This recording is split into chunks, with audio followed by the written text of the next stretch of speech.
S'ha de dir que a la Xesca li agradava molt conduir, no? Sempre ens havia dit que la seva sensació màxima de llibertat a la vida era quan agafava el seu Renault Alpine.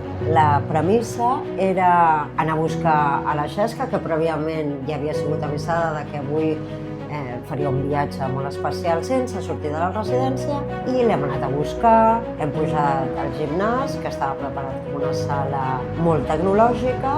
Llavors, quan ha vist el volant, sí que ha tingut molt clar que el seu lloc era el de la conductora. Això no ho ha dubtat. S'ha aixecat de la cadira i mira que ara té dificultats. I de seguida ha posat els peus en els pedals. Tanqueu els ulls 10 segons, confieu sobretot en la Xesca, que ens porti a un bon lloc. Primer li agafarem el truquillo. S'ha ficat molt a dintre de tota la història, no? Jo he viscut un viatge real. O sigui, que tenia com aquesta capacitat de conduir una altra vegada més la seva vida de manera autònoma i viatjar fins a Canes en solitari, com li agradava fer farà uns 50 anys. És que posava multes o sempre respectaven les normes de circulació? Vèiem com s'anava emocionant. I clar, hem de partir de la idea de que són persones que viuen en una institució i n'hi ha com una tendència a ser cuidades una mica tots iguals. Quan ha baixat de la sala, quan ja tota l'experiència havia acabat i hem arribat al menjador, i les auxiliars l'han rebut amb sorpresa. I què has fet? I li preguntaven. Ella ha dit que ha fet un viatge, que ha tornat a conduir. Perquè el que a ella li interessava era sentir el motor, apretar l'accelerador a tope i reviure els records de manera absolutament lliure. Posar-te tu, el teu record, la teva identitat en primera persona davant de tot fa que l'emotivitat aparegui i les connexions, per tant, cognitives, flueixin d'una manera que podem dir que és miraculosa. És un record inoblidable. I això és que quan vostè portava aquest cotxe tan meravellós per aquestes carreteres d'Europa, devia ser de les poques dones, no?, que feia aquests viatges. I sola. La única. I això com la feia sentir? Orgullosa, una mica que no encaixava... Què sentia? Que no encaixaven ells.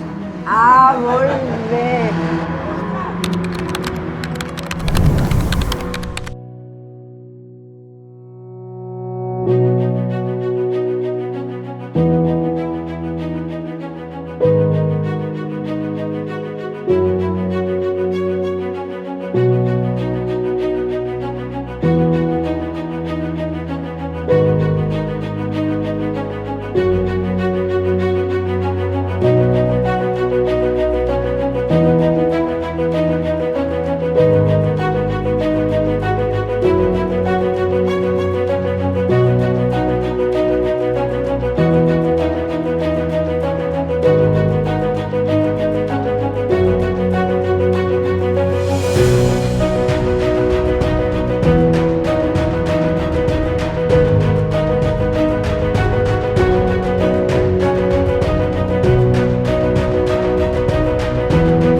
Avui hem vingut a fer-li una sorpresa a la Mercè, aquí a la residència de Fàtima, perquè ens havien explicat que és una apassionada de les pubilles i que a més tenia uns poemes per a la pubilla. I avui hem vingut a fer-li una sorpresa i a entregar-li la seva banda de Pubilla de Fàtima 2025.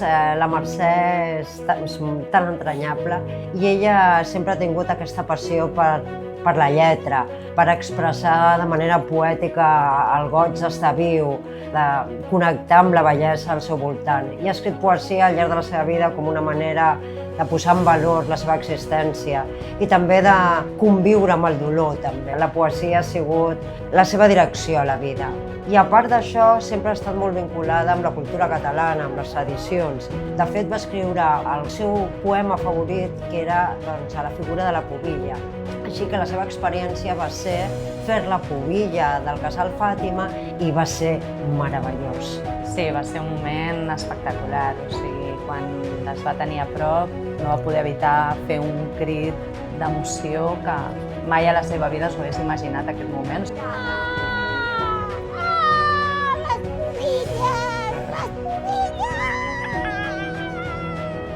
Recita el seu poema de la pubilla per primera vegada davant de la pubilla. Proclamem a la nostra pubilla, volem tots nosaltres la seva amistat, la que aquest any acaba el pubillatge i la que avui en comença el regnat. Ha sigut elegida la jove més senzilla, la més bella donzella esclatat del roser. És el vot de tot un poble gentil, pubilla, que sols tu ets enamorat. És com un intent cant que recordarà sempre tots els dies de la teva joventut. És un caire dolç que viurà el somriure i sigui en joia i en gran virtut. I quan llueixi el vestit de catalana amb l'alegria al cor de tots instants, atanxa't a la sardana fins a enllaçar-nos tots les mans.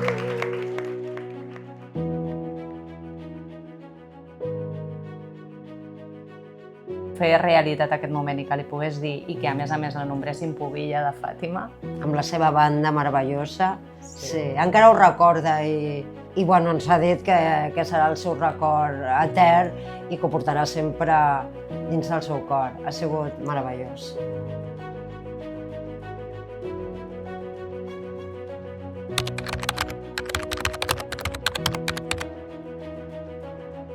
Doncs a la Fernanda l'hem anat a buscar baix, ella prèviament també sabia que li havien preparat una sorpresa, no tenia ni idea de què, i ha pujat i ha començat a veure imatges de la seva biografia i dels seus afectes, especialment. Fotografies dels moments més importants de la seva vida i ella anava comentant, no? Ja s'ha començat a emocionar una miqueta només amb les fotografies i anava reconeixent, ha reconegut a totes les persones que sortien i ja s'ha començat a emocionar, però clar, la part important venia després. I després la segona part, que era la part més curiosa, era doncs, la intel·ligència artificial fent que aquestes imatges estàtiques tinguessin un moviment i una interacció entre els protagonistes de la imatge, no? Amb mirades, complicitats. I bé, li feia com gràcia. Quedava amb detalls com mira com me mira.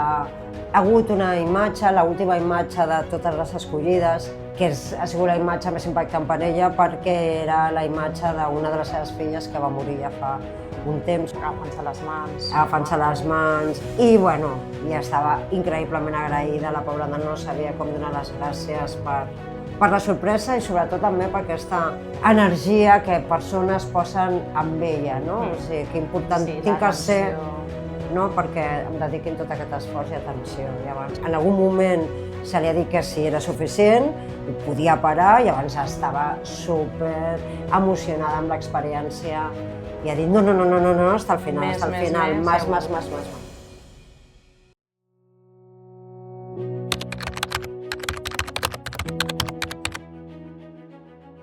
L'Anna Maria és una senyora que porta 5 anys aquí a Fàtima, és emigrada de Venezuela i tot i estar bastant adaptada a la residència, és una persona que sempre ha sentit certa nostàlgia, no? I que volíem amb aquesta experiència que trobés un rol a la residència que la fes sentir-se més integrada.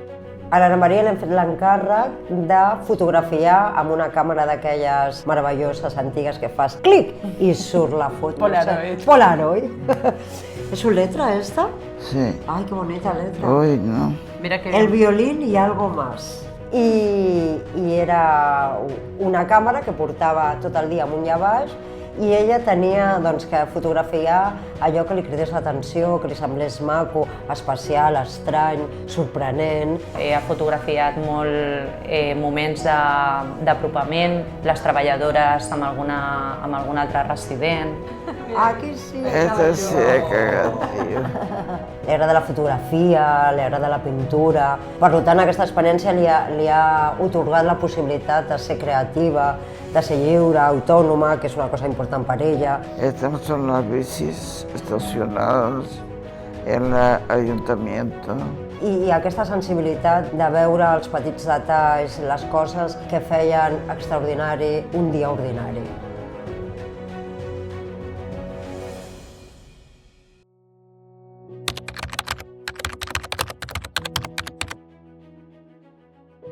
Avui l'experiència de la Margarita ha sigut tornar a reviure els llocs significatius de la seva vida. Hem començat el trajecte per la casa dels pares i ella ha abocat aquelles memòries, totes les relacions i vincles que tenia amb tots els veïns, quan el pare tocava la trompeta. I m'han portat fins als llocs on jo havia nascut, tornar a passar per aquests carrers que jo tantes vegades he fet, tornar a passar per aquestes cases, per aquests comerços. Tens una melangia tan gran. Allà ha tingut la primera sorpresa, on part de la seva família li ha donat la benvinguda, no s'ho esperava, i ha pogut veure les seves dues filles, que no té l'oportunitat de veure-les juntes. Ha sigut fantàstic, s'ha emocionat moltíssim. Aquí hi havia les meves dues filles, i les meves filles m'han donat una alegria molt gran, perquè hi ha una barrera que avui, quan les he vistes, no he caigut de cul perquè estava sentada ja a la cadira, però si no, quasi me quedo sentada de cul. El cor s'eixampla. Després, el segon pas ha sigut portar-la al lloc on ella ha sigut més feliç, que és un escenari, que és la Sala Mozart, i allà l'ha rebut un antic alumne del seu marit que li ha tocat la banda sonora de la seva biografia, el tema que li tocava al pare, i aquí ens ha emocionat a tots. Ella ha plorat i de cop ha dit ja em puc morir. Avui ha sigut una cosa meravellosa.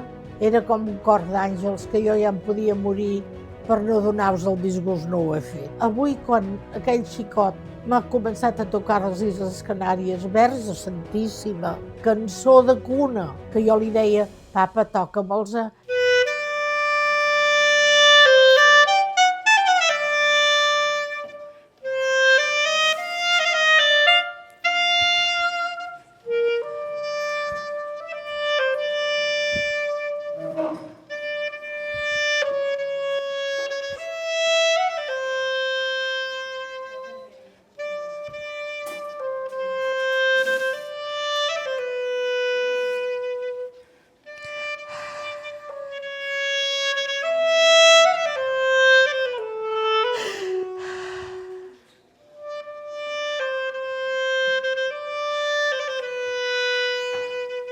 Però la trompeta, com que vibra i és una cosa que ressona d'aquella manera, et penetra. És com si te donés aire en el cor, com si t'eixamplés tots els sentiments que tu tens a dintre. Per mi ha sigut una joia tan gran, que m'ajudarà tota la vida a ser una mica més feliç.